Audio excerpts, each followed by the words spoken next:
Կավ ապապետականացման հարցը բարձրացավ արդեն անկախությունից հետո։ Բոլորը իմ աշխատողները եւ շատերը կոմունիստական կուսակցության տոմսերը շպրտեցին, նույնը ասածս Հրաչիկը, Միշիկը, որովհետեւ թե ինչ ներքին կարգով խոստումներ էին տվել եւ իրականացրին, ինձ իմ գլխին սարքեցին, ազատեցին, որովհետեւ գնացի վարչություն, տեսա Թղթակից Սիմոնյանը, որին ես ճանաչում էի Փաշինյան Հենոյի հետ միասին Սադիրի տարածքում ծառի տակ նստել, զրուցել էինք, հաց էինք կերել, այդ Սիմոնյանը եկել է եւ ապապետականացման հարցն է քննարկում։ Ինձ էլ չէին հրավիրել, մոտ 30 հոգի, Մկրտումյանը վարչության պետ,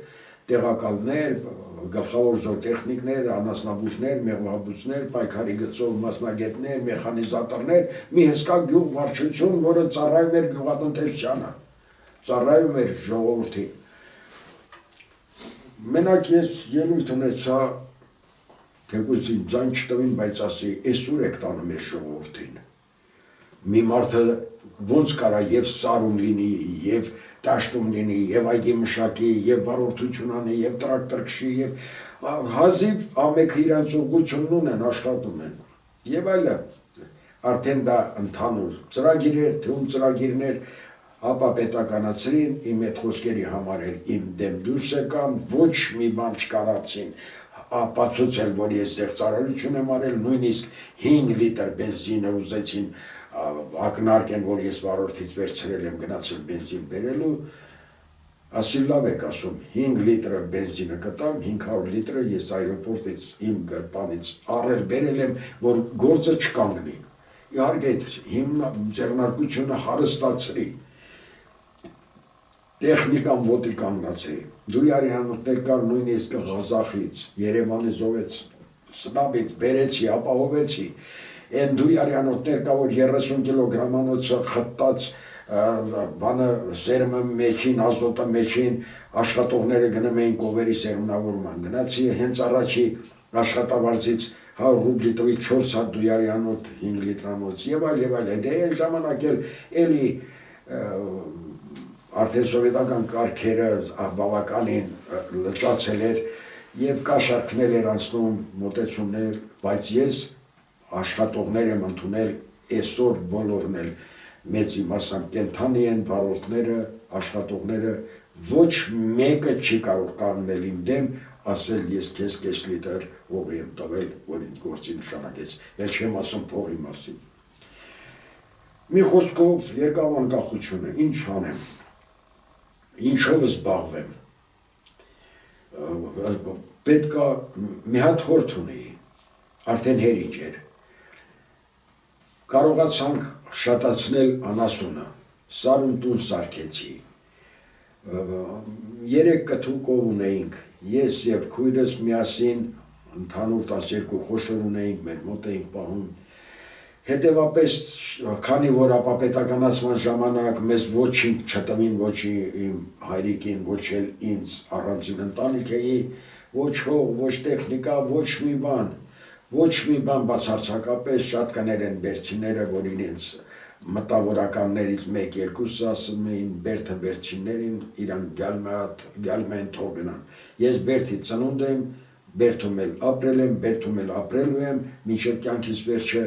ես գալմա չեմ, պարզ ասեմ, ու ես նվիրյալ անձնավորություն եմ։ Ինչ անեմ, դրանից տեսանկոքուտ չկա բանարի, իմ մի հատ ուղղած մեքենա գնել էի օրինական դոկումենտով,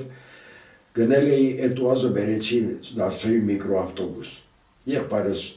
իրենց կազմակերպությունում բանում շինարարական օգնեցին, նստարանները բանը տեղադրեցի, հաջորդ օրը պետք է գնայի ուղևոր տանելու։ Իհարկե, ես արել եմ բոլոր օրինական, 620-րդ լիցենզիան իմն է եղել ամբողջ Հայաստանում, լիցենզավորեցի, սակայն այդ լիցենզավորումը երկրորդական նշանակություն ունեցավ, գողական աշխարհեր, ուղևորները պետք է փախցնեինք, փախցնողները ծեծ էին ուտում, ահա որ 90-ական թվականները 90 6 թվից լիցենզավորեցի մեքենան մինչև 2002 թիվը ուղևոր էի փոխադրում։ Ասեմ, որ այսօրվա դրությամբ ի տարբերություն բոլորին, ես ուղևորից ոչ թե ես եմ վերցրել ավտոկայանը, գրել ուղեգիրը, փողերը վերցրել, տոմսը վաճառել ու ինձ ճանապարհել։ Իսկ այն տարի 8 տարիներին, եթե 7-8 հոգի, 10 հոգի ուղևոր էր լինում, 11-12 հոգի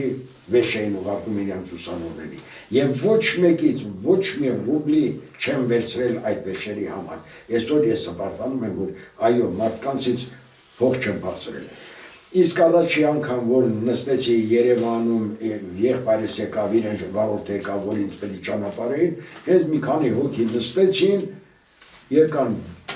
վերևներս կտրեցին, թե ինչ եք անում, գողություն եք անում, դու միասին այդտեղ նայողներ կան, ներքին կարգով պետք է 10-3000-5000 դրամ, նայած ուղևորների քանակին, նոր բաց թողեն կան։ Վերջապես աշխատեցի, արդեն տեսա, որ այդտեղ էլ հնարավորություն չկա, լիցենզիա տալ բանը մրցույթով շահում են նրանք, ովքեր ծանոթ ունեն։ Ես ու կինս որոշեցինք զբաղվել առևտրով, բանջարեղենի առևտրով զբաղվեցինք, բոլորը գիտեն, մեր տարածաշրջանում գյուղ շրջել ենք, ապրել ենք, կարողացել ենք մեր համար պայմանները ստեղծենք հենց գիշեր ցերեկ աշխատելով։ Ինքը երաժշտական կրթության բարձրագույն տնօրեն ա եղել, ես նույնը աշխատեցինք։ Ես ված չեմ զգում, որ կարողացել եմ աշխատել, այսօր էլ մի այլ նպատակ ունեմ։ Այս պորտֆելումս բոլոր նախարարություններին, վարչապետերին, բոլոր նախագահներին ունեմ առաջարկություններ, առաջարկություններից որոշ մասը 5%-ը անցել է, շնորհակալություն եմ ստացել ճանապարհային ոստիկանությունից, Երևանի քաղաքապետարանից, տրանսպորտի վարչությունից, բայց քանի որ կադրերը տրանսպորտի վարչության շուտ հաճախակի են փոխվում, ես չեմ կարողացել բոլորը իրականացնել։ Եվ այսօր Լամբադա մոստը կարող եմ ցույց տալ, որ իմ ասելով ա եղել մոտ 10 տարի այդ ուղղությամբ աշխատել եմ, բացի Լամբադա մոստը ամբողջ Հայաստանով շրջանացել երթևեկությունը, նաև փողոցային նշանները փոխելու եւ շատ առաջարկություններ։ Երևան քաղաքի համար կոմունալ ձեռնարկության աշխատողներին ուղղություն եմ տվել, քանի որ կոմունալ սիստեմում եմ աշխատել, շինարարներին թույլ չեմ տվել, որ 5 հարկանի շենքի գլխին վերնաշենք դնեն, անմիջապես այստեղից լսել եմ, որ վերնաշենք են ուզում դնեն, մեքենաս խոդի եմ տվել, հասել ընդեղ, քննարկման են դրել, քանի որ այն ժամանակ տրանսպորտի վարչության պետը Հենրիկ Նավասարդյանն էր եւ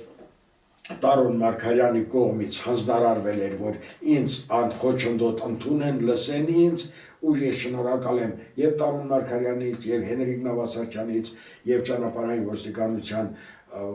սպայական կազմից, հանձինս Եգոր Կարապետյանին, որ այսօր արտակարգ իրավիճակների նախարարի տեղակալ է աշխատում, գնդապետ, եւ մարդիկ կան, որ կարողանում են լսել, ըմբռնել եւ աջակցել։ Իսկ